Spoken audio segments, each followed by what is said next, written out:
bekerjanya KPPU itu didasarkan apakah adanya laporan atau salah satu sub bagian di KPPU yang berwenang melakukan investigasi atau inisiatif sendiri untuk menentukan seseorang bersalah nih melanggar pasal 5 misalnya penetapan harga atau melanggar pasal 11, 18. Ya. Nah, itu ini apa? Ini yang membedakan majelis komisi dengan majelis hakim. Tadi di awal Anda bilang bahwa Undang-Undang 5 tahun 1999 tentang larangan praktek monopoli dan persaingan usaha tidak sehat mengatur 3 hal perbuatan, yaitu perjanjian yang dilarang, kegiatan yang dilarang, dan penyalahgunaan posisi dominan. Itu untuk memutus itu termasuk ke dalam kategori-kategori itu, analisis apa yang digunakan? Baik kan. Terus tadi kita sempat membahas tentang tender. Tender persekokalan tender ini kan yang nyata terlihat ini kan sekarang banyak tender pengadaan barang jasa untuk pemerintah kan. Siap. Betul. Kalau kita kaji misalnya KPA, PPK, itu kan bukan termasuk terminologi sebagai pelaku usaha. Betul. Yang dimaksud di dalam pasal 1 Undang-Undang 5 1999. Satu lagi Pokja, ada Pokja. Nah, Pokja ya, KPPU. Nah, apakah mereka bisa juga terjerat atau dijatuhi sanksi oleh Undang-Undang 5 1999 ini? Baik kan. Terus kemudian kita mengenal istilah pendekatan per se ilegal dan rule of reason dalam pembuktian perkara persaingan usaha. Ya. Itu yang dimaksud apa itu kan? Bisa dijelaskan? Jadi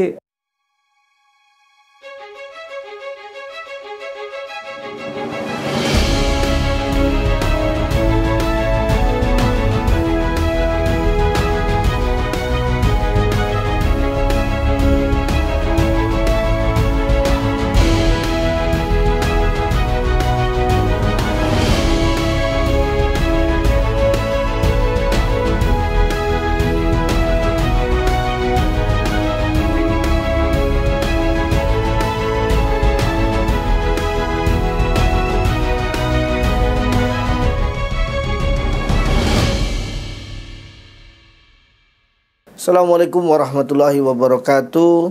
Selamat pagi, salam sejahtera untuk kita semua, terutama untuk para sobat podium podcast Dijen Badilum dimanapun Anda berada. Mencari kacang lewat kupu-kupu. Mari berbincang bersama KPPU. Selamat datang Bapak Dr. Ridho Jusmadi, Sarjana Hukum, Magister Hukum, anggota Komisioner KPPU periode 2024 sampai dengan 2029. Selamat pagi Anda. Assalamualaikum. Waalaikumsalam. Makasih. Sehat? Kanda Danang. Alhamdulillah sehat. Hari ini kita akan membahas tentang tema tata cara penanganan perkara di KPPU sampai dengan pengajuan upaya keberatan ke pengadilan niaga. Narasumber kita, beliau adalah anggota Komisioner KPPU, juga adalah seorang dosen pengajar di Fakultas Hukum Universitas Trunojoyo Madura. Beliau ini juga aktif menulis beberapa buku maupun jurnal-jurnal, peneliti, dan lain-lain. Kebetulan saya dengan beliau sudah lama kenal, kita sama-sama kuliah di Fakultas Hukum Universitas Airlangga Surabaya. Baik Kanda, izin saya menyapa dengan menyebut dengan nama Kanda. Siap, biar lebih akrab kita dalam podcast hari ini. Barangkali ada yang mau disapa, Kanda monggo silakan. Ya, terima kasih Sobat Podium atas undangannya. Kanda Danang, kalau saya karena beliau adalah kakak kelas saya, jadi biasanya manggilnya Rio. Jadi Kanda Rio sudah diundang untuk bisa saling sharing lah diskusi kali ini terkait dengan KPPU. Terima kasih atas undangannya. Baik Kanda. Sebagaimana kita ketahui Kanda bahwa Undang-Undang Nomor 5 Tahun 99 tentang larangan praktek monopoli dan persaingan usaha tidak sehat yang diundangkan 5 Maret tahun 1999 dan baru berlaku 1 tahun berikutnya. Betul. Ternyata di dalamnya banyak mengatur tentang istilah Komisi Pengawas Persaingan Usaha atau yang disingkat KPPU. Bisa saudara Kanda jelaskan apa yang dimaksud dengan KPPU tersebut? Jadi singkatnya adalah KPPU sebuah lembaga independen yang diamanatkan oleh Undang-Undang 5 tahun 99 untuk melakukan untuk melaksanakan pelaksanaan dari Undang-Undang 5 99. Dalam hal ini adalah melakukan pengawasan terhadap praktek persaingan usaha di Indonesia. KPPU lembaga negara, kalau istilah sekarang adalah lembaga negara non-kementerian ya. Kalau dulu istilahnya lembaga negara non-kementerian. kita hadir berbarengan dulu dengan KPK, ya, terus juga ada reorganisasi KPU yang tadinya dia di bawah pemerintah menjadi lembaga independen. Dan jangan lupa Kanda Rio, KPPU ini adalah amanat reformasi. Dulu kita masih ingat zaman Kanda dulu masih jadi aktivis dulu kan memperjuangkan KKN ya, korupsi, kolusi, nepotisme. Korupsi ada KPK, kolusi inilah KPPU peran untuk istilahnya kerennya dulu adalah memberantas kolusi. Kolusi apa? Kolusi di antara para pelaku usaha dan pelaku usaha dengan pelaksana negara atau penyelenggara negara. Sementara kalau nepotisme lebih kepada politik, yaitu diemban oleh lembaga seperti KPU misalnya.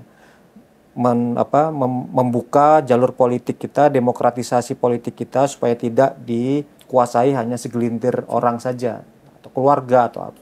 Nah, perlu diingat bahwa kolusi ini adalah amanatnya adalah lewat Undang-Undang 5 melalui KPPU. Jadi ini adalah amanat reformasi yang memang pada saat itu memang kita butuhkan di tengah kondisi ekonomi kita pada saat itu masih krisis. Tadi Kanda menyebutkan tentang kolusi antar pelaku usaha. Ya. Jadi tujuan dibentuknya Undang-Undang 599 itu apa Kanda? Ya, kita sebagai amanat sebagaimana diamatkan oleh undang-undang pada saat itu undang-undangnya masih Undang-Undang Dasar 45 ya, sebelum amandemen. Itu adalah pasal 33 ya. Kita diamanatkan itu. Terlebih lagi setelah di amandemen ada amanat kita harus menjaga konstitusi kita pasal 33 itu adalah mengamanatkan perekonomian yang efisien, berkeadilan. Nah, ini yang jadi kunci keberadaan KPPU adalah memastikan perekonomian negara ini sebagaimana diamanatkan oleh konstitusi bisa berjalan seefisien mungkin dan berkeadilan. Itulah kemudian terwujudkan berikutnya dalam Undang-Undang 5 di tujuan dibentuknya Undang-Undang 5 itu adalah untuk menjaga kita menjaga efisiensi dan menjaga yang namanya kepentingan umum. Di asas juga disebutkan asas Undang-Undang 5 itu adalah demokrasi ekonomi yang menjaga keseimbangan antara kepentingan pelaku usaha dan kepentingan umum. Itu yang menjadi landasan filosofis. Berarti pada prinsipnya menjaga agar para pelaku usaha ini bersaing secara sehat, betul. Fokusnya adalah pelaku usaha bersaing dengan sehat. Tapi dalam implementasinya juga kami mensasar penyelenggara negara dalam bentuk pemberian kebijakan dan pemberian saran terhadap kebijakan-kebijakan yang dilahirkannya dan juga pengawasan secara tidak langsung terhadap penyelenggara negara khususnya dalam kasus-kasus seperti misalnya pengadaan barang dan jasa. Karena itu objeknya adalah termasuk penyelenggara negara. Berarti seperti kita maksud adalah sekolah tender gitu ya maksudnya. Betul, sekolah tender karena secara teori seperti Kanda ketahui karena dulu juga saya banyak belajar dari beliau pada saat itu saya menyusun skripsi, beliau juga yang menyusun mensupport data-data waktu itu karena waktu itu Kanda aktif ya sebelum jadi hakim ya. Waktu itu aktif di salah satu NGO ya di bidang persaingan usaha ya. Beliau banyak mensupport. Salah satu juga orang yang mengencourage saya untuk bisa fokus di isu persaingan usaha ini adalah karena Kanda dulu. Salah satu. Baik Kanda, kembali lagi Kanda. Tadi membahas tentang KPPU sebenarnya Kanda. Selain untuk menjaga persaingan atau antar para pelaku usaha itu secara bebas, sehat. Yeah. Kewenangannya sebenarnya apa yang dimiliki oleh KPPU dan tugas pokok serta fungsinya apa saja? Kita intinya mengawasi ada 3 hal besar dalam Undang-Undang 5 itu. Perjanjian yang dilarang, kegiatan yang dilarang, sama posisi dominan atau penyalahgunaan posisi dominan. Nah, kewenangan kita itu dari sisi secara garis besar ya menurut Undang-Undang 5 itu adalah kita memiliki kewenangan untuk melakukan penyelidikan, melakukan kewenangan juga untuk melakukan penuntutan, dan kemudian kita melakukan kewenangan juga untuk memutus. Atau yang diistilahkan secara teori yang berkembang di kalangan akademisi adalah kuasi. Kita punya kuasi penyelidikan, penuntutan, dan kuasi yudisial atau kuasi seperti lembaga peradilan. Istilahnya kuasi itu lebih pasnya mirip ya. bukan melaksanakan kewenangan lembaga peradilan sih, tapi mirip karena kita bisa memutus. Karena secara ketatanegaraan seperti kita ketahui, KPPU ini adalah lembaga negara yang menyelenggarakan sebagian dari kekuasaan eksekutif. Bukan kekuasaan pemerintahan, tapi kekuasaan eksekutif.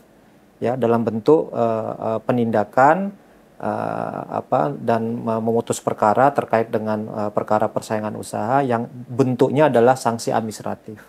Bentuknya hanya terbatas pada sanksi administratif. Karena seperti kita ketahui, pasca reformasi struktur ketatanegaraan kita kan berubah. Kalau dulu tuh yang namanya lembaga tinggi, ada lembaga tertinggi, ada lembaga tinggi. Lembaga tertinggi ada MPR, lembaga tinggi itu ada Presiden, DPR, ada Mahkamah Agung. Setelah reformasi, kemudian terpecah kan, dipecah-pecah. Mahkamah Agung ada 2, ada MK, ada kemudian ada MA. Eksekutif dulunya adalah presiden, ya dengan sekarang aparat pembantunya, kementerian dan segala macam, kemudian dipecah-pecah. Muncullah lembaga-lembaga independen seperti kemudian ada KPU, ada KPK, ada Ombudsman, ada KIP, ada KPI, ada KPPU, ya, ada LPSK, kemudian itu ada Komnas HAM. Itu adalah lembaga-lembaga yang melaksanakan sebagian fungsi eksekutif yang diberikan oleh amanat undang-undang, yang kalau kita lihat dalam konstruktur ketatanegaraan itu dia masuk dalam wilayah eksekutif. Kita tahu juga dulu legislatif dulu hanya ada DPR, ya. Sekarang ada DPD, ada DPR.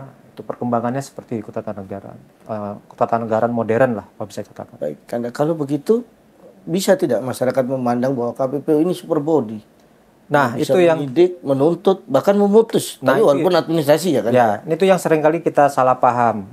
Perlu diingat bahwa kalau kita katakan super body itu adalah kewenangannya luas. Nah, KPPU itu kewenangannya hanya satu, yaitu Undang-Undang 5 saja. Sekarang oke lah ketambahan Undang-Undang nomor 20 tahun 2008 tentang UMKM. Tapi kita itu pun fokus hanya untuk isu persaingannya saja. Ya. Dan perlu diingat bahwa KPPU itu bukan lembaga yudisial, Siap. Kita hanya lembaga administratif, penegakan hukum administratif. Jadi kita bukan melaksanakan, kita tidak mengambil sebagian kewenangan yudisial, kita juga tidak mengambil sebagian kewenangan kepolisian dalam penyelidikan, karena seperti misalnya kita nggak punya kewenangan untuk melakukan penyitaan, penggeledahan, atau misalnya paksa badan, itu nggak bisa kita tetap harus koordinasi dengan polisi. Itu. Penyelidikan dalam hal putusan juga begitu, kita nggak boleh ada ira-ira seperti yang diperintahkan oleh Mahkamah Agung pada waktu yang lalu, bahwa putusan KPPU itu tidak boleh menggunakan ira-ira. Kenapa? Karena KPPU bukan melaksanakan kewenangan yudisial, karena itu kewenangan dari lembaga yudisial. Jadi kalau dikatakan bahwa super body, menurut saya sangat salah kaprah menurut saya. Kalau untuk pelaksanaan putusan tentunya nanti kita akan bicara lebih lanjut. Betul. Ya, bahwa ternyata masih membutuhkan lembaga lain untuk pelaksanaan putusan. Persis. Artinya tidak seperti Anda sebut tadi bahwa bukan sebagai lembaga yudikatif tentunya. Betul. Hanya peran eksekutif yang sebagian dimiliki oleh KPPU dalam hal penegakan administrasi dalam hal persaingan usaha. Persaingan usaha, betul sekali. Baik Anda. Kemudian dalam hal terjadi pelanggaran kan. Baik. Bekerjanya KPPU itu didasarkan apakah adanya laporan atau mungkin ada lembaga atau salah satu bagian di KPPU yang berwenang melakukan investigasi atau inisiatif sendiri. Ya. Jadi kita ada 2 cara memproses perkara itu, Kanda. Pertama melalui laporan masyarakat. Yang kedua adalah inisiatif. Nah, inisiatif ini biasanya agak panjang ini, karena harus ada kajian. Nah, ini kita prioritaskan untuk isu-isu yang berdampak luas. Contoh, isu terkait dengan dulu ya, kita ada kasus yang inisiatif itu adalah EKTP kalau nggak salah. EKTP, tender ya, EKTP. Terus ada juga kalau nggak salah kartel SMS. Ya, inisiatif. Nah, itu kita butuh kajian dulu itu. Nah, itu akan dilakukan oleh Direktorat Kajian kita. Kita punya eselon 1, Deputi Kajian dan Advokasi. Itu nanti mereka yang mengkaji dulu. Tentu atas perintah dari komisioner dalam hal ini melalui rapat komisi. Kita ada isu itu, atau misalnya pemerintah, presiden misalnya sebagai pimpinan kita mengatakan bahwa tolong dong KPPU kaji terkait dengan isu ini seperti apa. Kemarin kita sebelum di era akhir periode pemerintahan Pak Jokowi, kita berkoordinasi dengan baik untuk masalah tiket pesawat. Yang kemarin sempat isu tinggi. Nah, kita diajak tuh sama KPPU. Kebetulan waktu itu lah koordinatornya Pak Luhut sebagai Menko Marinvest memerintahkan kepada KPPU, tolong dong kalian kaji itu. Nah, kita kaji.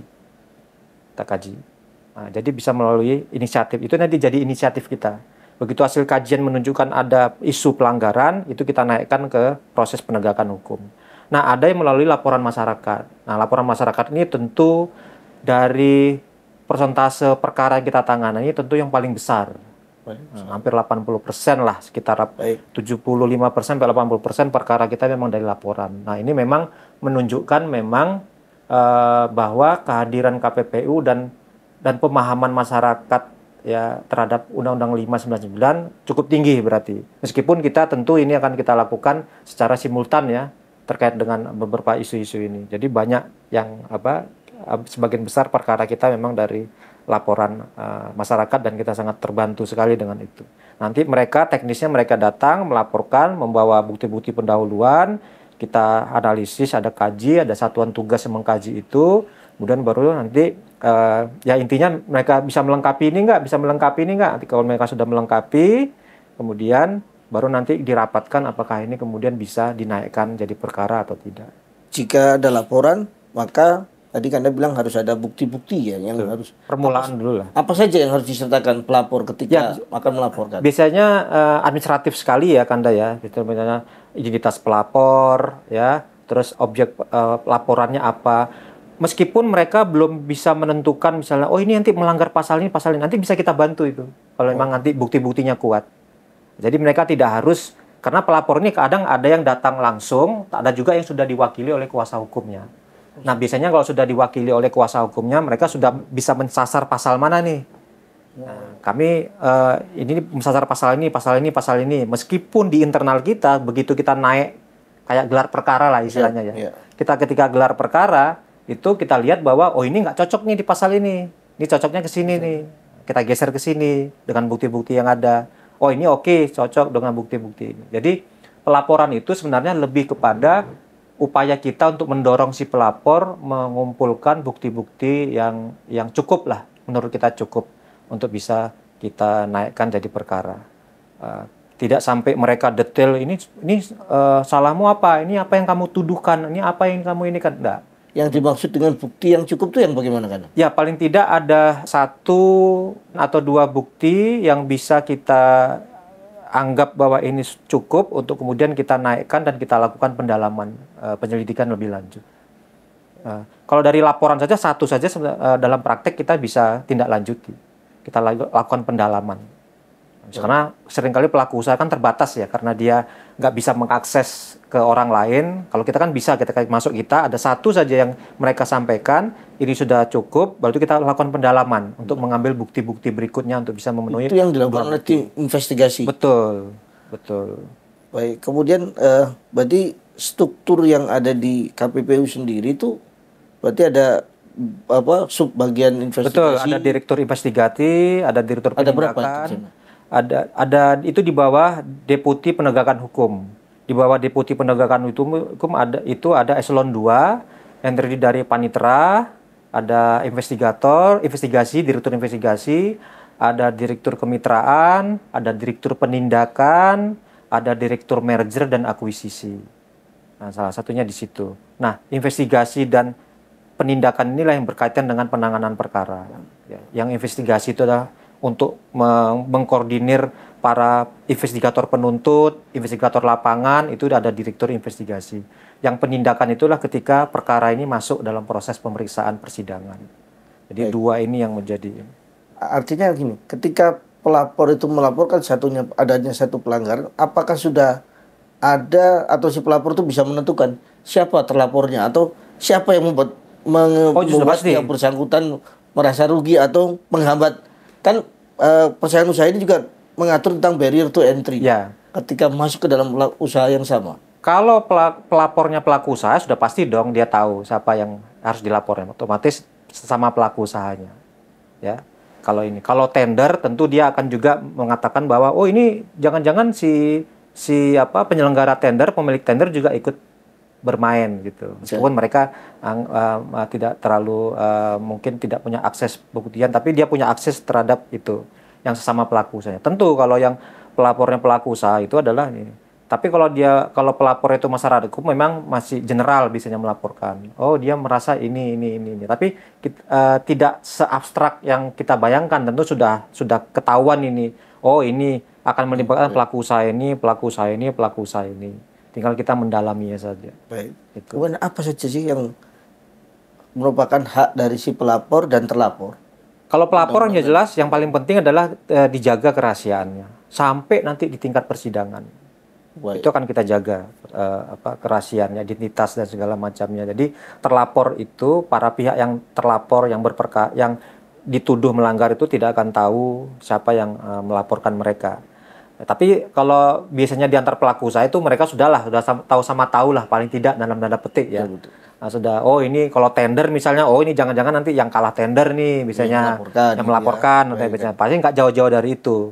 Atau misalnya ada mitra bisnis yang tadinya diputus, kemudian kecewa, dia pindah ke tempat yang lain, kecewa, itu mereka sudah paham lah. Tapi tetap kita harus menjaga, karena ketika kita mencari bukti kan tidak hanya fokus pada si pelapor saja kita pencarian bukti kan tidak hanya fokus si pelapor, tapi juga mencari bukti proses-proses yang lain. Lalu hak yang harus dimiliki seorang terlapor apa? Kalau terlapor jelas dalam proses penyelidikan dia bisa didampingi oleh kuasa hukum, ada hak standar mereka, sedasar mereka ya.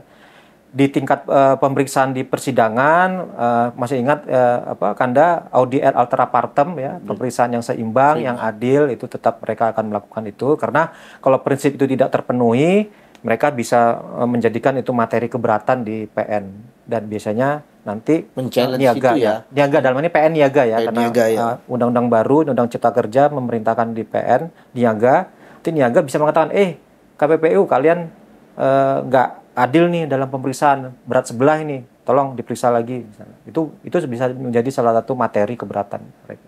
Prinsip itu saya rasa itu tetap kita pegang teguh. Pembuktian yang seimbang, pemeriksaan yang tidak berat sebelah. Asal diketahui, Kanda, jadi meskipun kami yang menyelidik, menuntut, peran majelis komisi ketika menyidangkan perkara itu dia harus netral. Baik. Tidak boleh memihak meskipun meskipun betul, karena pemeriksaan due process itu, maka fungsi majelis itu adalah kita nggak boleh berpihak kepada investigator yang notabene adalah pegawai kita. Otomatis juga dengan terlapor. Kita tetap harus objektif. Kalau investigator salah dalam merumuskan syarat ketentuan material maupun formil dalam LDP-nya, istilah kita LDP, laporan dugaan pelanggaran. Kalau dalam pidana dakwaan. Kalau dalam perdata gugatan. Nah, itu kita LDP kalau dia memang salah, bisa kita perbaiki, bisa kita juga tolak gitu. Kalau memang itu terkait dengan substansial. Kita nggak melihat itu mereka. Nah, makanya ada hubungan kerja yang agak unik nih di KPPU. Kita seringkali dengan teman-teman investigator tuh harus steril. Ya nggak. Kalau kita ingin ada membahas perkara, kita cukup dengan panitera. Nanti biar panitera yang berkoordinasi dengan investigator. Jadi jarang sampai saya sudah setahun ini saya nggak pernah membahas kasus itu langsung dengan investigator untuk menjaga objektivitas. Tapi kalau kita bilang salah, lu salah. Lu ini nggak benar, bisa kita perbaiki, ya bisa juga kemudian kita tolak. Artinya nanti anggota komisioner bisa memberikan advice ya, petunjuk ini lengkapi misalnya ada bukti yang kurang. Ketika masuk persidangan iya, tapi tidak dalam proses karena proses itu sudah kewenangan investigator. Itu udah kewenangan mereka. Tapi ketika di persidangan kita lihat ini ada ini, lu salah.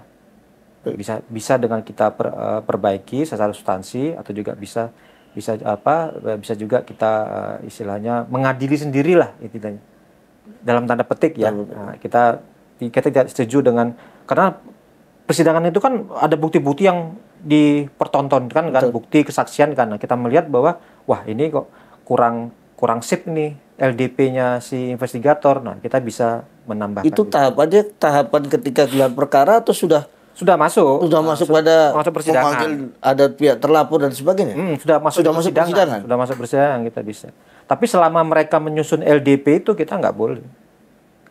Komisioner itu, yang komisioner majelisnya ya, majelis komisi yang menyidangkan itu kita nggak boleh. Nggak boleh. Karena mereka sudah punya ini sendiri. Kalau dulu awal-awal Kanda itu seolah-olah hadap-hadapan itu dulu awal-awal zamannya Yang Mulia Samsul Ma'arif waktu masih komisioner KPPU, itu awal-awal dulu berdirinya KPPU itu investigator majelis komisi itu hadap-hadapan, jadi seolah-olah si pelaku usaha terlapor ini jadi pesakitan sudah, dia sendiri berhadap berdua ini, berhadapan dengan majelis komisi dengan investigator.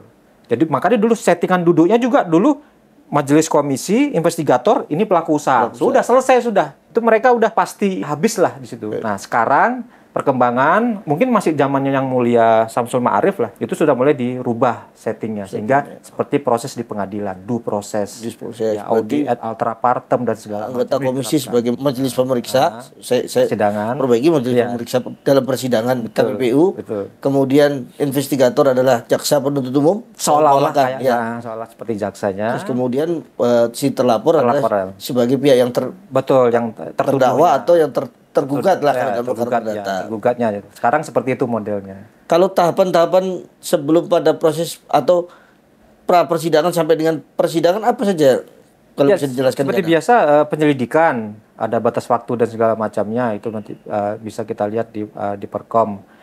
Penyelidikan, jadi laporan masuk dari pelapor, diverifikasi sama tim penyelidik, ya, terus kemudian diregister ketika itu kemudian diregister, terus kemudian diinventaris bukti-buktinya mencukupi, baru kemudian dibawa ke sidang komisi pengarah namanya. Kebetulan saya juga sebagai komisi pengarah, dibawa ke komisi pengarah untuk dilakukan seleksi.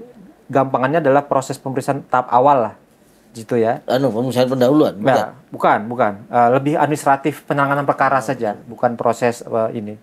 Dilakukan pemeriksaan. Kalau nanti yang namanya pemeriksaan pendahuluan itu sudah masuk ke pemeriksaan di persidangan. Jadi masuk, digelar, ini gimana. Oke, ketika misalnya penyelidik bilang majelis kami butuh waktu perpanjangan, kita perpanjang, atau kalau mereka bilang bahwa ini sudah cukup, kalau sudah cukup kita bawa ke Rakom, rapat komisi. Rapat komisi ini dihadiri oleh 9 komisioner itu untuk memutuskan bahwa ini layak naik enggak. Dibongkar lagi tuh perkara, diperiksa lagi. Yang melakukan presentasi adalah tim penegakan hukum sama komisioner pengarah untuk bidang penegakan hukum. Jadi nanti 99-nya. Yang di tahap awal memang hanya 3 saja, 3 komisioner dulu sebagai pengarah ini namanya. Oke, kita bilang layak, naik, cukup, kita bawa ke komisioner. Komisioner nanti di rapat komisi itulah nanti seluruh perkara apakah itu dilanjutkan atau tidak dilanjutkan itu semua harus dipresentasikan. Berarti penentuan bisa dilanjutkan atau tidak adalah rapat tertingginya dan rapat komisi. Tertinggi rapat komisi. Itu memutuskannya berdasarkan apa? Suara terbanyak atau aklamasi yang sering terjadi di KPPU? Yang selama saya nggak tahu kalau pengalaman sebelumnya, yang sudah setahun ini adalah belum pernah kita voting, pasti aklamasi. Masing-masing punya hak untuk menyatakan pendapat, yang menunjukkan apakah itu memperkaya, diskursus lah, terjadi diskursus di situ. Yang artinya memang secara aklamasi kita belum pernah voting kita menentukannya. Semua aklamasi karena memang dari sisi proses tahapannya itu memang panjang. Jadi ketika sudah masuk ke rapat komisioner itu memang sudah semua bahan-bahan itu sudah lengkap semua. Informasi yang diterima juga sudah lengkap. Misalnya satu perkara yang dilaporkan kemudian dinyatakan layak untuk ditindaklanjuti atau layak masuk ke dalam persidangan, penentuan majelis komisi siapa yang itu nanti setelah sudah diterima oleh rapat komisi bahwa perkara ini akan naik, maka kemudian nanti pihak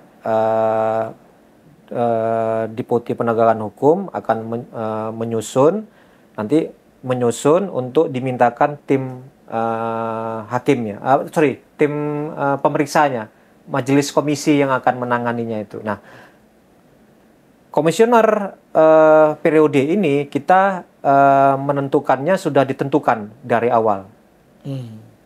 Ya, sudah ditentukan dari awal. Kita 9 orang, jadi 3-3 ya. Ada tiga majelis namanya. Ini kita sudah bentuk dari awal. Berarti jumlahnya ganjil ya? Ganjil. Udah 3 ini dari awal. Itu menentukan dari awal sejak laporan masuk? Sejak kita pertama kali dilantik. Kita dilantik, langsung kita menyepakati membentuk tim majelis yang sudah dibentuk dari awal.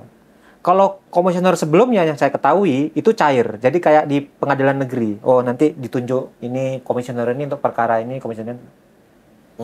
Ya itu kesepakatan sebelumnya. Nah, kalau kita yang sekarang dari awal sudah kita bentuk anggota komisi. Ya. Nanti majelis 1 anggotanya jadi ada A dan B. Betul. Majelis 1, majelis 2, majelis 3. Nah, jadi perkara ini siapa yang nangani nih? Oh, majelis 1. Nah, ya, untuk menentukan ini ditentukan oleh majelis 1. Proporsional. Contoh misalnya, perkara tender. Perkara tendernya ada 3, jadi 3-3-nya harus dapat. Jadi nggak boleh hanya fokus di satu majelis saja. Jadi kita harus bagi rata semuanya supaya kita punya pemahaman yang sama. Nah, itu komitmen kita di situ membagi. Dengan catatan bahwa perkara terlapornya sama atau bagaimana? Atau bebas? Maksudnya? Misalnya kan bisa jadi dalam satu perkara atau ada laporan dugaan adanya pelanggaran terhadap Undang-Undang 5 tahun 1999 itu bisa ada beberapa terlapor atau ada beberapa pelapor. Itu bagaimana sistemnya? Kalau terlapor dalam satu perkara bisa satu, bisa banyak kan? Iya. Nggak ada masalah. Itu jadi satu perkara. Jadi satu perkara itu bisa hanya satu terlapor saja, bisa juga terlapornya banyak. Oh. Jadi kita tetap itu satu perkara hitungannya. Satu perkara. Jadi tendernya macam-macam ya. Artinya beda. Subjeknya itu beda. Itu nanti dalam proses penyelidikan kita jadikan satu. Kita jadikan satu kalau misalnya pelaku usahanya sama, terlapornya sama, itu kita jadikan ini. Meskipun nanti yang lapor banyak, oh ini, oke kita mana yang bisa kita jadikan satu disatukan, mana yang bisa kita pecah. Yang penting objeknya, subjeknya itu kalau objek dan subjeknya sama, ya terus pasal yang dilanggar juga sama, itu kita jadikan satu aja. Kita pecah.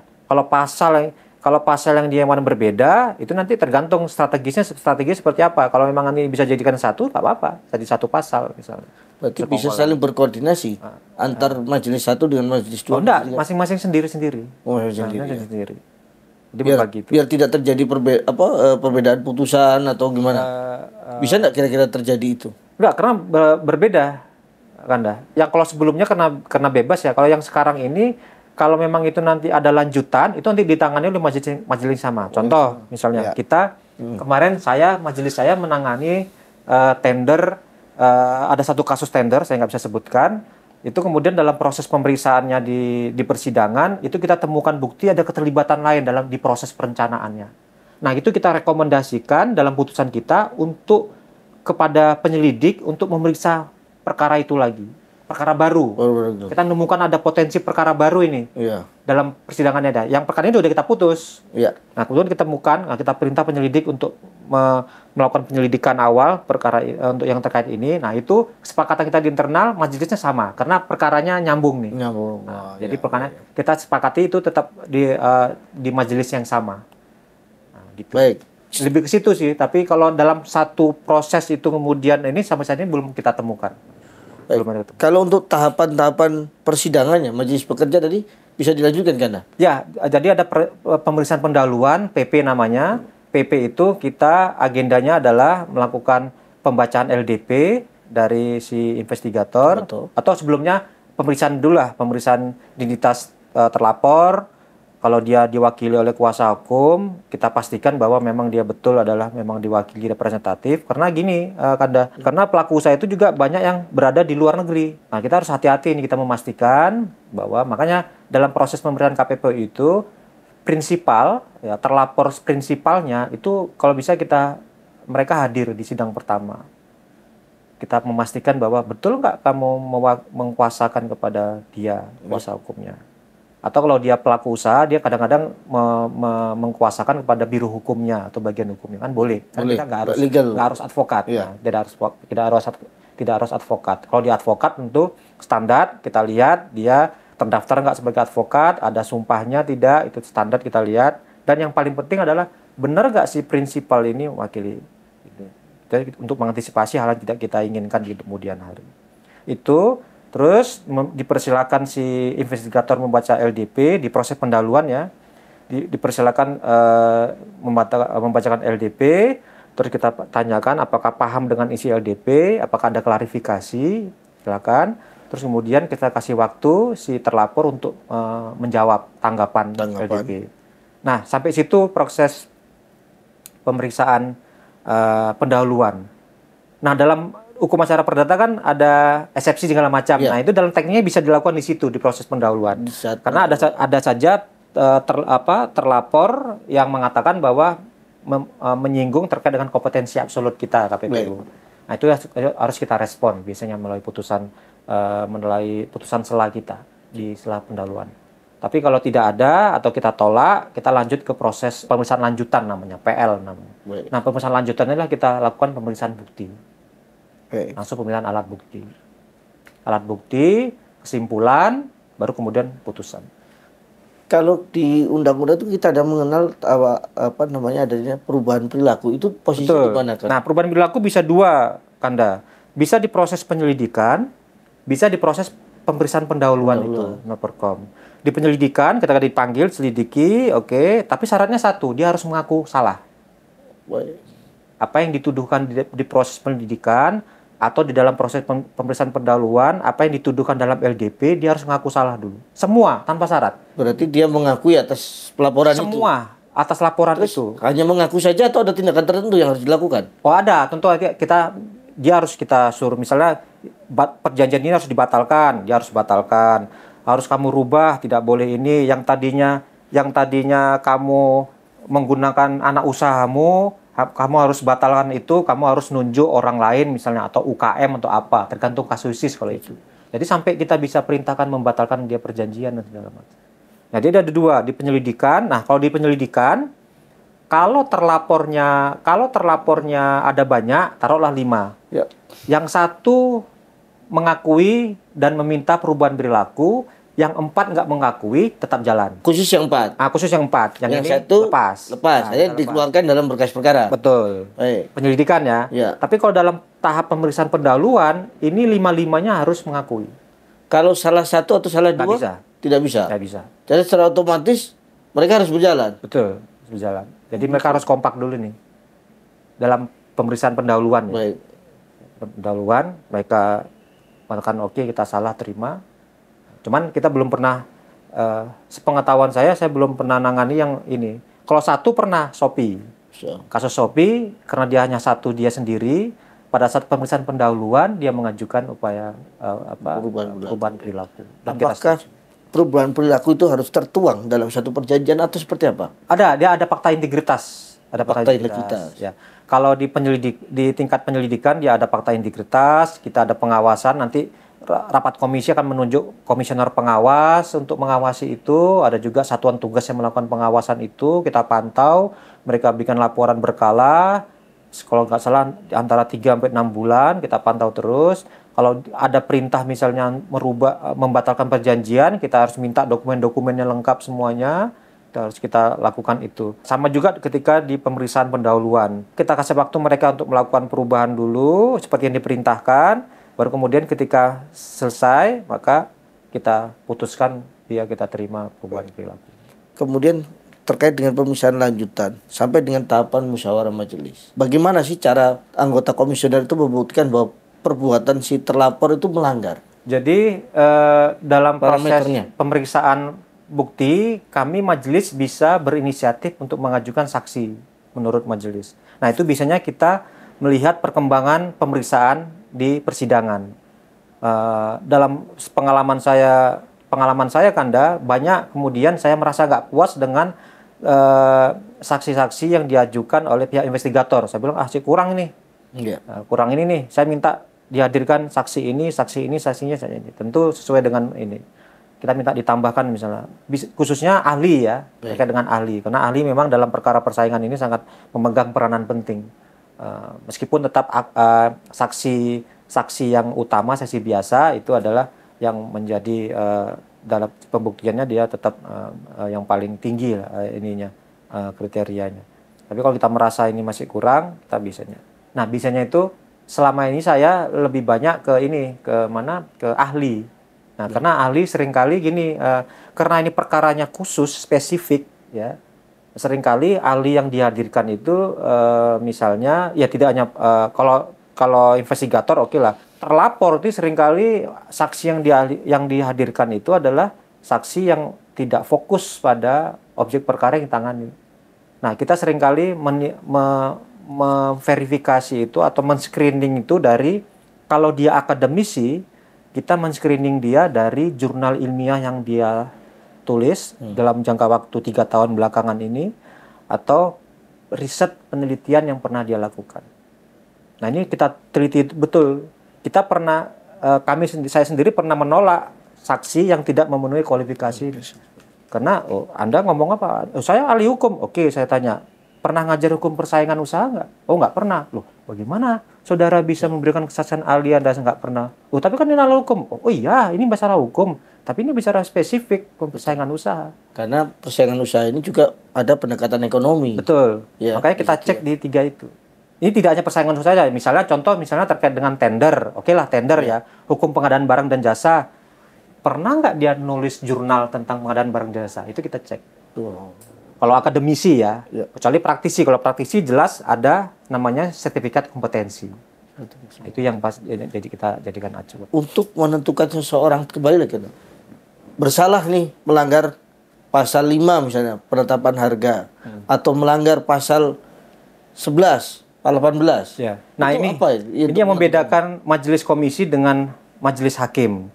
Majelis hakim ada keyakinan yang memang dibolehkan oleh undang-undang, kemerdekaan hakim, ya. Nah, kita kan bukan hakim. Kita adalah murni lembaga yang menegakkan undang-undang. Apa kata undang-undang, disitulah kita harus mengikuti. Nah, dalam membuktikan pembuktian, kita tetap terikat dengan prinsip pembuktian, 2 alat bukti yang cukup, dan sesuai dengan fakta-fakta yang di persidangan. Jadi kami majelis komisi itu tetap harus terikat dengan ketentuan itu, ya. Kalau toh dikatakan boleh nggak majelis komisi menggunakan keyakinan. Saya pribadi, kalau ditanya pribadi, kalau saya ditanyakan, ya keyakinan itu menurut saya mutlak kewenangannya kekuasaan kehakiman, hakim dalam hal ini. Majelis komisi menurut saya, ini mungkin ada perdebatan menurut saya itu tidak bisa masuk ke wilayah itu.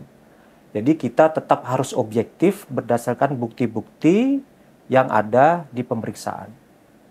Itu yang harus kita. Nah, cuman bukan uniknya ya, yang menurut saya yang khasnya di pemeriksaan di KPPU itu adalah kita sangat dibantu dengan penafsiran ilmiah ya Kanda ya, penafsiran ilmiah yang dibantu dengan keilmuan hukum dan keilmuan ekonomi.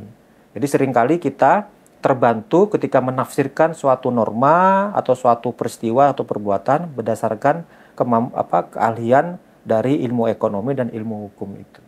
Nah, itu yang seringkali kita bermainnya di situ. Jadi, tapi kita tidak berani kemudian melakukan terobosan, membentuk norma baru, atau misalnya melakukan, kalau terobosan oke lah, tapi sampai misalnya kita membentuk norma baru, kan itu bukan kewenangan kita. Secara hukum loh ya, karena majelis komisi bukan melaksanakan kekuasaan yudisial dalam hal ini.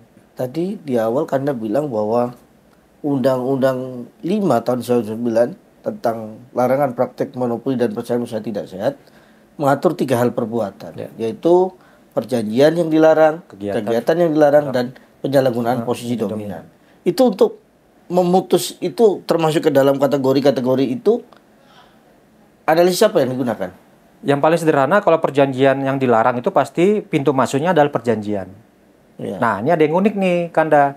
Di dalam Undang-Undang 5 itu, perjanjian itu ditafsirkan adalah dia bisa dalam bentuk tertulis, bukan ditafsirkan, dijelaskan adalah perjanjian bisa dalam bentuk tertulis dan tidak tertulis. Faktanya, dalam perkara persaingan usaha, perjanjian yang terjadi itulah semuanya tidak tertulis. Kalau tertulis jelas. Ya. akta dibuat di depan notaris atau ada menandatangani semua. Nah, tapi pada kenyataan misalnya masalah penetapan harga misalnya, kita cek di pangsa pasar atau kita sebagai misalnya konsumen itu melihat misalnya dalam industri kendaraan bermotor misalnya. Baik. Kita melihat bahwa harga itu tidak ada yang sama. Betul. Artinya selalu setiap merek ini ada yang lebih tinggi, ada yang lebih rendah. Apakah itu juga termasuk kategori penetapan harga menurut kita contoh kasus Yamaha Honda ya, Yamaha Honda yang sudah ingkrah itu mereka antara Honda dan Yamaha kan jual di pasar kan mereka berbeda itu. Iya. Nah, seolah-olah kemarin kita sempat dikritik loh di mana mereka menetapkan harganya atau ininya. Sementara antara Honda Beat dengan Honda Mio itu secara di pasar harganya berbeda. Ternyata kita bisa membuktikan terjadi yang namanya price parallelism. Price parallelism. Ya. Jadi karena pasar skuter Matic 102 kan pasar bersangkutannya adalah skuter Matic dengan cc 125 cc. Itu adalah hanya dikuasai oleh dua besar, Honda dan Yamaha. Honda itu kalau nggak salah Honda Beat, Yamaha itu Mio, sama-sama 25. Nah itu di pasar mereka cenderung karena mereka hanya berdua, mereka saling lirikan nih. Si Yamaha ngeliat Honda jual harga berapa, oh dia naik, kita naik. Oh Honda turun, kita turun. Itu namanya price parallelism. Nah ini nggak mungkin sama, Honda tentu lebih mahal, Yamaha di bawahnya. Tapi ketika Honda naik, dia juga ikut naik nih. Kenapa begini? Karena mereka hanya berdua menguasai pasar. Inilah celakanya kalau pasar itu hanya dikuasai oleh segelintir, apalagi dua pelaku usaha. Yang sekarang kita rasakan adalah tiket pesawat. Betul. Yang struktur pasarnya hanya segelintir pelaku usaha. Tapi sebenarnya kan kalau di dalam secara alamiah orang menjadi besar kan tidak dilarang kan? Tidak dilarang, otomatis. Artinya ketika dia mampu produknya bersaing dan dinilai baik oleh konsumen, tentunya bukan suatu hal yang haram atau yang dilarang kan begitu kan? Ya, secara teori ada reasonnya, harus ada reasonnya. Kita harus mencari kenapa dia bisa begitu. Kalau memang secara alamiah, oh tentu kita nggak bisa. Karena monopoli kan di Undang-Undang 5 kan sebenarnya nggak dilarang. Selama dia monopolinya secara alamiah dan dibenarkan, yang tidak boleh itu adalah praktek abuse-nya yang tidak boleh. Praktek abuse-nya, menghambatnya. Sehingga dia kemudian menjadi monopoli. Sehingga tidak ada pesaing lain, barrier, dia menjaga kedudukannya yang begitu besar itu yang dilarang. Betul. Dengan segala cara itu. Baik kan. Terus kemudian kita mengenal istilah pendekatan per se ilegal dan rule of reason dalam pembuktian perkara persaingan usaha. Itu yang dimaksud apa itu kan? Bisa dijelaskan? Jadi itu teori yang dikembangkan di seluruh doktrin yang dikembangkan di seluruh hukum persaingan usaha di dunia untuk dalam merumuskan norma-norma dalam pasal-pasal hukum persaingan usaha. Per se ilegal dari awal itu adalah salah. Kalau rule of reason harus dicari alasannya. Nah, cuman dalam praktek sebenarnya kami di KPPU tidak terlalu kaku dengan doktrin itu. Kita harus tetap ujungnya harus kita melihat reasonnya dulu. Kita harus melihat reasonnya. Karena dalam praktek ada beberapa perkara yang secara teori loh ya, itu menyebutkan bahwa dia masuk kategori pasal per se, tapi majelis KPPU memutuskannya itu reason dengan pendekatan rule of reason. Jadi per se ilegal dan rule of reason itu tidak saklek harus menjadi ketentuan dalam suatu norma, enggak. Tapi tetap kita harus ada proses pembuktian di sini. Artinya apakah pembuktian itu diarahkan bahwa kan kita tahu bahwa pembuktian dalam perkara persaingan usaha adalah pembuktian material. Betul. Bukan dalam hal perkara perdata yang pembuktian formil sebenarnya. Artinya ketika rumusan unsur pasal 5 misalnya yang tadi kita ngomong masalah perjanjian penetapan harga, apakah semua unsur begitu sudah terpenuhi sudah langsung dihukum saja? Ataukah dalam menentukan setiap unsur ini terbukti itu harus ada pembuktian reasonable yang Anda sampaikan tadi? Betul. Jadi setiap unsur itu harus ada pembuktiannya kenapa. Ketika pelapor tidak bisa membuktikannya itu maka sudah nggak ada masalah. Tapi kalau dia bisa membuktikan, misalnya yang sering kali itu adalah karena ada regulasi dari pemerintah. Nah itu kita nggak bisa. Mau nggak mau tetap itu menjadi salah satu alasan yang dia bisa melakukan perbuatan itu. Karena di Undang-Undang 5 juga kita tidak boleh menghukum pelaku usaha yang menjalankan perintah undang-undang. Baik. Itu tadi kalau perjanjian yang dilarang. Intinya baik tertulis maupun dan itu harus ada dua pelaku. Iya. Karena perjanjian kan. Perjanjian, Nah, betul. bedanya dengan kegiatan yang dilarang itu bisa satu saja. Oh, baik.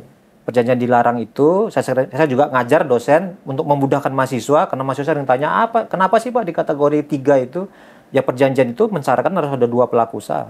Dua Nah, maksud. pasti dalam yang terlibat adalah 2 pelaku usaha atau lebih. Kalau kegiatan yang dilarang itu bisa satu, bisa sendiri, bisa bersama-sama. Ke dalam fokus pada Iya, kegiatan. karena di pasal 1320 kalau kita melihat di Ketentuan Umum KUH Perdata, Betul. itu kan ada para pihak yang mengingatkan perjanjian. Ada kemudian pasal selanjutnya adalah pasal 1320 kan ada subjek, Betul. ada objek, kemudian kausanya halal. Berarti karena ini dilarang oleh undang-undang berarti kausanya tidak halal. Betul, salah satunya itu. Dan itu seringkali dijadikan acuan oleh para pihak untuk kemudian ketika ini kita menganggap bahwa ini perjanjiannya ini adalah melanggar, itu kemudian ada tindak lanjutnya, saya lupa di perkara apa gitu ya, itu kemudian digugat tuh dibatalkan perjanjian itu. Atau mereka secara sukarela karena perintah undang-undang, karena perintah putusan kita meminta mereka untuk membatalkan perjanjian itu.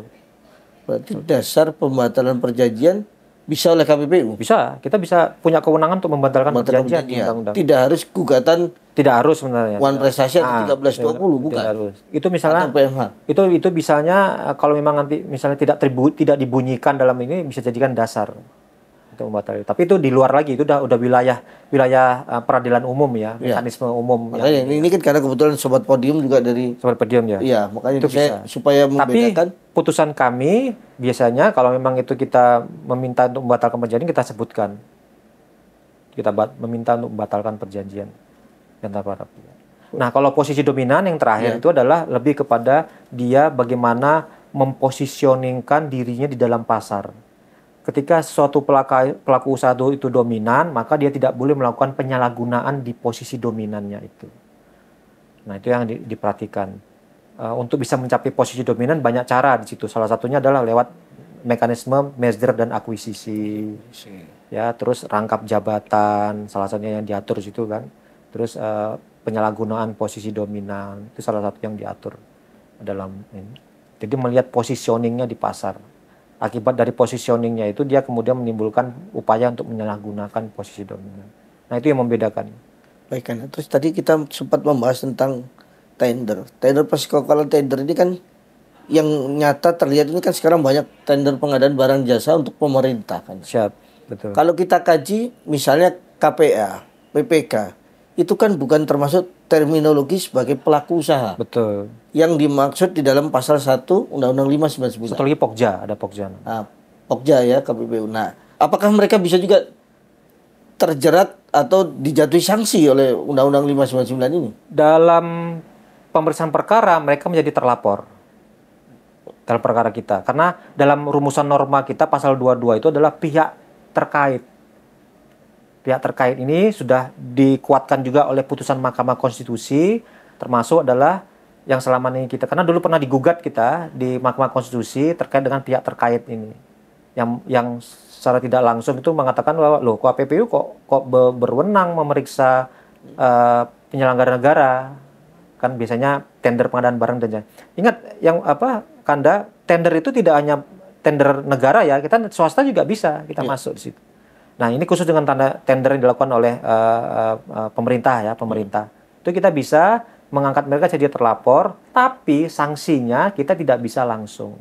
Biasanya dalam putusan kita merekomendasikan. Jadi ada putusan kita tuh ada rekomendasi majelis. Meminta misalnya PPK, Pokja, atau KPA. Kalau kita bisa, kalau dalam persidangan itu ini terbukti mereka ini bermain, ya, mengatur tender segala macam, mengistimewakan salah satu pelaku usaha segala macam, itu nanti kita minta rekomendasikan kepada pejabat yang berwenang untuk memberikan sanksi, untuk kita berikan sanksi.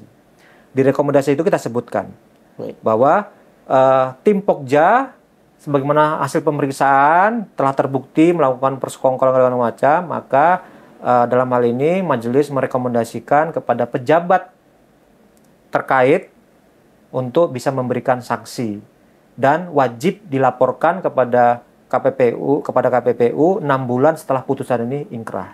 Jadi 6 bulan setelah ingkrah mereka wajib menindaklanjuti putusan itu. Nah, itu memberikan sanksi mekanisme internal lah seperti apa gitu, di internal mereka. Sampai kalau memang ini sangat jahat sekali ya, dalam tanda petik ya, merugikan perekonomian negara misalnya. Nah, kita memang nggak memeriksa unsur kerugian negara, perekonomian negara. Cuman kita melihat bahwa persekongkolan ini jahat sekali. Persekongkolan ini sangat kasar. Itu kita bisa kemudian menyebutkan dalam rekomendasi kita bahwa untuk bisa memerintahkan kepada KPPU untuk berkoordinasi dengan aparat penegak hukum untuk memeriksa apakah KPA, PPK atau Pokja, karena dia dalam menyelenggarakan proses tender ini tidak efisien dalam hal pengelolaan keuangan negara atau segala macam. Sekali lagi kita tidak masuk pada pemeriksaan ada kerugian atau tidak kerugian negara. Kita tidak sedang membuktikan itu intinya. Baik. Meskipun dalam peranan prakteknya ada mungkin para pihak yang meminta itu dinilai kerugian negara dan segala macam. Tapi kita nggak ada kewenangan. Kembali untuk menentukan bersalah atau tidaknya, pembuktiannya seperti apa kan? Alat bukti apa saja yang diperlukan kan? Sesuai dengan di hukum acara, di undang-undang juga kan itu ada saksi, ya. Terus kemudian ada dokumen, ada petunjuk, ya. Itu yang menjadi modal utama kita adalah ini saksi sama bukti tulis ini. Dan tentu yang petunjuk ada juga keterangan terlapor. Nah, 3 ini yang dominan kita jadikan pegangan. Petunjuk inilah yang selama ini kalau Kanda dengar ada istilah indirect dan direct evidence. Nah, itu betul circumstantial evidence. Itu kalau nggak salah ada yang mulia juga yang disertasinya nulis itu terkait dengan itu. Nah, ini kita masuk kategorikan dalam kategori petunjuk. Tapi yang paling utama ini adalah saksi. Saksi itu ada 2, ada saksi biasa sama saksi ahli. Terus kemudian ada dokumen. Nah, ini yang paling dominan kita jadikan dasar kuat. Sekali lagi, karena kita bukan melaksanakan kewenangan yudisial, maka kami menghindari betul menggunakan yang namanya keyakinan itu. Kita tetap harus objektif pada 3 ini. Jadi tadi petunjuk tadi itu untuk mengakomodir indirect evidence. Betul, itu misalnya contoh dalam kategori perkara-perkara tadi penetapan harga. Itu kan sangat jarang sekali. Orang itu akan datang ke notaris membuat perjanjian harga, kan sangat jarang. Mereka mungkin bisa by phone atau main golf bersama atau makan bersama. Ternyata besok harga sudah diatur nih di pasaran, seperti itu. Jadi kenapa indirect evidence itu penting? Karena untuk membuktikan perjanjian tidak tertulis itu, salah satu yang salah satu yang bisa digunakan itu adalah melalui penggunaan analisis ekonomi sama bukti komunikasi. Dalam kasus kartel Honda Yamaha itu adalah bukti komunikasi yang bisa, dan juga ada namanya analisis ekonomi. Analisis ekonomi banyak, terlalu ekonomi ya. Yang saya ketahui itu adalah price parallelism, terus kemudian concerted action, ada aksi-aksi yang terkonsentrasi. Terus juga kita bisa menggunakan analisis single economic entity. Dalam kasus perkara Temasek itu kan menggunakan single economic entity. Kenapa kemudian Temaseknya bisa kita hukum?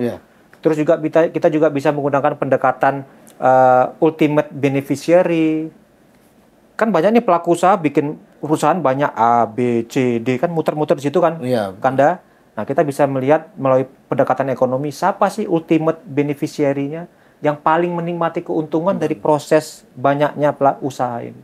Nah, itu kita dibantu betul dengan ilmu-ilmu ekonomi. Karena ilmu-ilmu ekonomi itu yang hanya bisa menjawab itu. Betul, menjangkau dan menjawab itu. Sejauh mana kan? Misalnya kita melihat beberapa putusan KPPU itu juga kadang-kadang mengakomodir atau mengambil beberapa praktek di luar negeri terkait dengan tadi pendekatan ekonomi tadi. Ya, tentu kita menggunakan itu sebagai benchmark karena perkara persaingan ini kan juga sama polanya berlaku global. Nah, kita seringkali memanfaatkan kerjasama lintas otoritas persaingan usaha di internasional.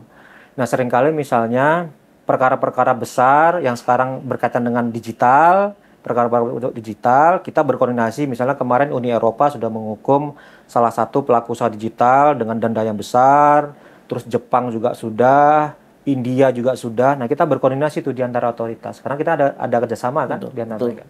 Kita lihat apa sih polanya, Mereka biasanya memberikan putusan ini dikasihkan ke kita, nah teman-teman mempelajari itu. Itu mungkin keuntungan kalau ilmunya ini sama. Konsepnya sama di seluruh dunia. Jadi kalau saya bilang sih, kalau ketika satu pelaku usaha besar yang global itu kemudian dia terbukti bersalah, itu nanti bisa saja nanti kita lihat nih kemungkinannya di Indonesia seperti apa. Nah, kita bisa berinisiatif di situ. Itu bisa melihat itu. Nah, itu salah satu keuntungannya. Kalau pidana perdata kan kita sangat teritorial ya. Nah, kalau persaingan usaha ini memang kita juga bersinergi dengan global. Makanya kasus Google yang sudah kita denda besar itu menjadi perhatian juga di dunia internasional. Yang dibuktikan dari berita-berita online yang ada di luar negeri. Itu mereka merespon betul, mereka memberitakan karena ini memang dampaknya global. Tadi seperti singgung tentang sanksi administrasi.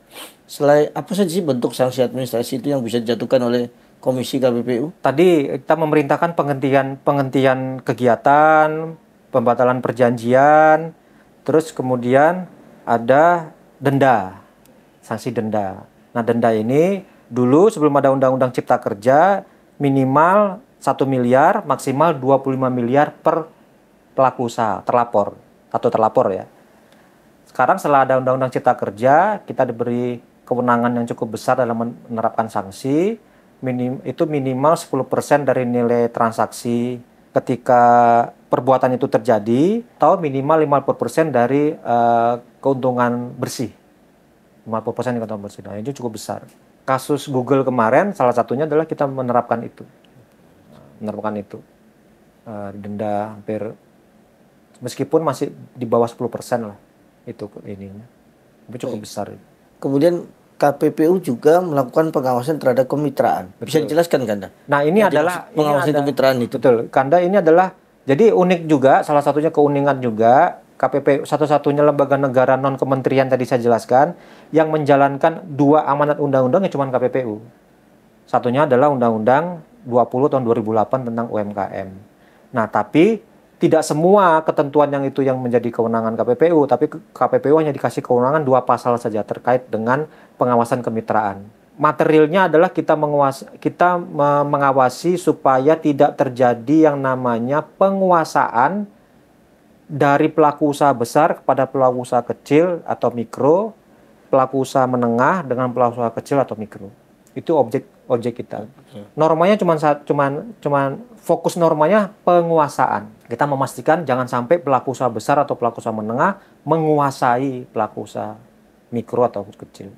Kan bisa saja itu dengan bermitra dengan UMKM, pelaku usaha kecil, untuk paling tidak misalnya apa? Mengurangi pajak misalnya, menghindarkan atau mendapatkan keistimewaan tertentu oleh pemerintah terhadap UMKM. Itu juga bagaimana cara KPPU membuktikan itu? Kalau itu tentu pajak segala macam itu bukan wilayah kita, Kanda. Tapi ilustrasinya begini, jangan sampai si pelaku usaha besar ini mengeksploitasi pelaku usaha mikro atau kecil. Tuh, siap. Ya, contoh misalnya e-commerce. Iya. Ini ada platform, ada pelaku usaha besar. Jangan sampai misalnya karena bergantung betul dengan platform ini atau pelaku usaha besar ini, si usaha mikro ini tidak memiliki daya tawar yang kuat, sehingga dia dieksploitasi, harga yang dibelinya rendah, ya tidak diberdayakan, tidak diberikan hak-hak apa segala macamnya. Itu yang kita antisipasi lewat pengawasan kemitraan. Dan tentu kita bisa memberikan sanksi juga. Sanksinya itu adalah maksimal kalau nggak salah 5 miliar, minimal 1 miliar untuk yang pelaku usaha ini. Dan kita juga bisa memerintahkan mereka untuk menghentikan perbuatan yang menguasai itu tadi. Nah, cuman jadi intinya karena kita udah punya 2 undang itu, maka ini dua hal ini memiliki hukum acaranya sendiri-sendiri. Kemitraan itu ada hukum acaranya sendiri, persaingan juga. Ketika putusan KPPU sudah dijatuhkan, kemudian tahapan selanjutnya misalnya ada yang menerima atau tidak menerima, kemudian ada keberatan. Betul. Peran KPPU di sini bagaimana? Ya, kita jadi setelah pihak. Keberatan. Kita jadi para pihak di pengadilan niaga. Itu siapa yang hadir? Termohon, KPPU sebagai termohon, pelaku usaha yang keberatan sebagai pemohon. Itu yang akan maju ke persidangan adalah tim litigasi kita. Tim litigasi ya, bukan bukan komisioner lagi ya, karena komisioner adalah sudah memutus, tugasnya sudah selesai. Sudah selesai di situ. Itu adalah tim litigasi, nanti mereka yang mempertahankan putusan kita. Tentu dalam prosesnya tetap berkoordinasi dengan komisioner terkait dengan perkembangan yang terjadi. Salah satunya misalnya bisa, kayak saya misalnya berinisiatif bisa memantau bagaimana teman-teman itu menyusun memori tanggapannya, segala macamnya kita lihat. Bisa memantau, memastikan itu. Dan itu punya kewenangan komisioner sampai nanti di tingkat kasasi. Kita bisa hanya tapi kita nggak tidak hadir di dalam persidangan itu sebagai itu nggak, cukup tim litigasi kita. Nah, tapi kita bisa memantau dokumen mereka, bagaimana mereka membuat kontra memori, kita lihat, ini kita lihat. Kalau dari beberapa perkara keberatan yang telah diajukan, dari pandangan teman-teman KPPU, apakah karena kan kita tahu bahwa pembuktian dalam perkara perdata, apalagi kita pengadilan ini kan ketika ada upaya keberatan, adalah posisinya sebagai hakim tingkat banding. Betul. Ya artinya yang diperiksa juga kebenaran formal. Itu gimana menurut Anda? Judek fakti ya, Anda ya. Jadi pemeriksaan keberatan itu adalah judek fakti. Jadi bisa memeriksa materi dan formilnya. Tapi alhamdulillah mungkin karena mungkin memang sisi kualitas kita lah yang kita sampaikan yang kita lakukan itu adalah seringkali kita tidak menghadapi kendala-kendala yang sangat substansial dalam pemeriksaan ini. Jadi banyak sekali, memang banyak putusan kita yang dikuatkan, tapi kalau toh adalah dugaan pemeriksaan, biasanya majelis hakim keberatan akan mengadili sendiri, dan kebanyakan sih lebih kepada hal-hal yang tidak substansial, tidak material. Misalnya seperti pengurangan jumlah sanksi denda segala macam, tapi tidak sampai merubah atau ini. Meskipun ada memang beberapa kasus yang kita kemudian kalah atau apa, tapi kita sebagian besar kita putusan kita banyak dikuatkan.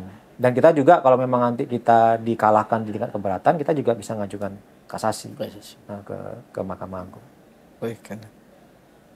Dan juga bisa PK juga, meskipun di ketentuannya memang tidak diatur tentang PK, tapi seperti bagaimana kita perkembangan hukum selama ini kan, Mahkamah Agung sangat terbuka selama itu berkaitan dengan persoalan keadilan ya, itu saya rasa. Jadi PK terjadi juga di dalam pemeriksaan perkara persaingan usaha. Tadi Anda menjelaskan dari awal sampai dengan saat ini ada beberapa yang menurut kami itu kan tidak ada dalam Undang 599. Ya. Itu diatur di mana kan? Nah, kami punya kewenangan untuk mengatur melalui peraturan komisi, peraturan KPPU namanya. Tapi ingat Kanda, sebelum tahun berapa ya, itu memang peraturan komisi kita itu tidak dicatatkan di lembar negara. Tapi sekarang kita sudah dicatatkan sebagai dokumen hukum dan dicatatkan di lembar negara.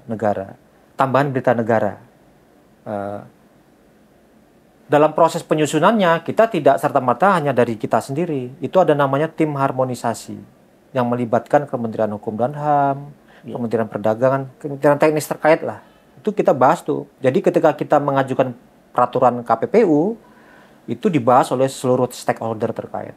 Sebelumnya di internal kita bahas, stakeholder terkait, tentunya pelaku usaha dan segala macam, kita bahas, istilahnya kayak inilah, semacam kayak konsinyering lah, konsinyering kan. Setelah itu kemudian naik di tingkat pemerintahan, ada namanya harmonisasi. Harmonisasi itu leadingnya adalah Kumham, ya, Kementerian Hukum sekarang, dan Kementerian Teknis terkait. Misalnya kalau berkaitan dengan contohnya yang kita mau atur ini terkait dengan ekonomi digital, tentu nanti kita akan melibatkan Kementerian Perdagangan, Perindustrian, Kementerian Komunikasi, mungkin juga Kementerian Ketenagakerjaan juga, karena ada juga bersinggungannya di situ. Nah, itu kita bahas bersama dengan mereka peraturan itu. Ketika sudah oke, maka kemudian dicatatkan di lembar negara sebagai produk peraturan perundang-undangan. Kalau dulu memang kita bisa atur sendiri tanpa harus melalui mekanisme itu, tapi sekarang kita harus melewati proses harmonisasi. Jadi kita diberi kewenangan untuk membuat peraturan KPPU untuk menjelaskan ketentuan-ketentuan teknis yang memang masih belum jelas diatur oleh undang-undang ketentuan itu. Tapi tentu sekali lagi bahwa dia tidak boleh bertentangan dengan undang-undang yang lebih tinggi. Saya kira kita sudah panjang kali lebar bicara tentang itu. Terakhir aja mungkin harapan Kanda terhadap kami yang di Mahkamah Agung dan di Badan Peradilan Umum ini seperti apa terkait dengan apa tugas dan tokok fungsi KPPU sebagai lembaga penegakan pengawasan persaingan usaha. Ya, apalagi sekarang setelah Undang-Undang Cipta Kerja kan upaya hukum keberatan itu kan sekarang diajukan di pengadilan niaga. Nah, saya rasa ini hal yang sangat positif. Mengingat tentu dari sisi efisiensi ya, karena hanya 5 pengadilan niaga, kita bisa fokus hanya di 5 itu lebih efisien secara efisiensi ya. Kalau dulu kan kita di masing-masing pengadilan negeri di mana keberatan itu diajukan. Ini agak merepotkan lah secara efisiensi ya. Terus yang kedua secara fokus mungkin ya. Fokus karena niaga itu memang pengadilan yang memeriksa perkara-perkara yang berkaitan dengan permasalahan niaga ini akan lebih sangat baik, sangat fokus pemahamannya di sini. Sehingga kalau kami melihat ini sangat positif, dipindahkannya upaya keberatan ini dari pengadilan negeri ke pengadilan niaga. Terus kemudian ya selama ini kita sudah ada sinergi yang baik dengan Mahkamah Agung ya. Terlebih lagi kemudian mantan komisioner kami jadi salah satu hakim agung, tentu ini menjadi kemudian mencoba mensinergikan, karena dulu objek persaingan usaha ini adalah suatu hal yang baru, ini kemudian menjadi salah satu yang menjadi satu kesatuan yang tidak terpisahkan dalam proses penegakan hukum kita, sehingga kita memang kemudian sangat terbantu adanya proses itu. Dan menurut saya belakangan ini koordinasi kita dengan Mahkamah Agung sudah sangat baik, dan tentu ke depan kami harap juga sinergi kita, apalagi dengan hal-hal kaitan, karena kan bagaimanapun juga ketika kita mau eksekusi mau apa kan kita minta nih bantuan pengadilan ya, minta fiat eksekusi, minta penetapan dari pengadilan negeri dan segala macamnya. Nah itu saya rasa ke depan ini bisa ditingkatkan lebih baik lah, apalagi dari sisi efisiensi dan efektivitas, karena ini menyangkut pelaku usaha. Nah seringkali pelaku usaha kan minta kepastian segera cepatnya itu. Nah alhamdulillah selama ini kita bisa tangani itu dengan baik, bersinergi dengan Mahkamah Agung. Saya rasa itu menurut saya sudah cukup dipertahankan. Closing statementnya mungkin Kanda? Terima kasih. Mungkin ke depan ini kita tantangan kita adalah bagaimana mencoba memperbaiki lagi dalam tingkat proses keberatan ya, karena sekarang sudah dilimpahkan ke pengadilan niaga. Kami sih berharap dengan bergesernya dari pengadilan negeri ke pengadilan niaga, proses pemeriksaan perkara persaingan usaha ini bisa lebih fokus dan juga lebih cepat, lebih efisien, karena pengadilan niaga kan tentu khusus ya, tidak bercampur dengan pengadilan umum. Dan ini saya rasa menyambut positif, dan juga sinergi ini kita saling bertukar pengalaman ya. Misalnya dalam pelatihan dulu Kanda ikuti itu, kita bisa saling bersinergi. Tidak hanya Mahkamah Agung, juga kami juga butuh pelatihan itu, khususnya bagi kami yang memainkan peranan sebagai majelis pemeriksa di pengadilan. Kami juga butuh adanya misalnya ada training dari Mahkamah Agung, karena kalau dari penyelidikan kami sudah reguler tuh dengan kepolisian, karena mereka dilatih oleh Bareskrim, juga dilatih oleh Badan Intelijen untuk investigasi, yang investigator penuntut kami juga dilatih dengan kejaksaan dan segala macam. Nah kami periode ini, saya pribadi sih kenapa kok majelisnya nggak dilatih juga ini, kami bisa dong minta. Mau nggak Mahkamah Agung membantu misalnya melatih kita bagaimana sih kita ketika membuat pertimbangan, memeriksa bukti dengan macam, karena majelis komisi yang ada sekarang ini Kanda itu tidak semuanya orang hukum. Yang periode sekarang 9 itu hanya 3 orang yang hukum. Yang lainnya ada dari teknik sipil, ekonomi, akuntansi. Nah menurut saya penting nih. Siap. Penyelidik sudah, investigator sudah, nih majelisnya kapan nih, kita kan butuh juga nih. Silakan nanti bisa dikomunikasikan. Harus ini kita harus dapat bimbingan langsung dari Mahkamah Agung bagaimanapun juga. Itu ya kalau saya sih permintaan saya bisa dikatakan permintaan pribadi kita, tolonglah kami dilatih, mungkin Mahkamah Agung bisa. Siap. Monggo nanti kali bisa segera direspon oleh pihak-pihak yang terkait. Siap. Demikian saya kira Sobat Podium bicara bincang pagi ini dengan Bapak Dr. Ridho Jusmadi, Sarjana Hukum, Magister Hukum, anggota Komisioner KPPU periode 2024 sampai 2029. Terima kasih Kanda. Billahi taufiq wal hidayah. Wassalamualaikum warahmatullahi wabarakatuh. Waalaikumsalam warahmatullahi wabarakatuh.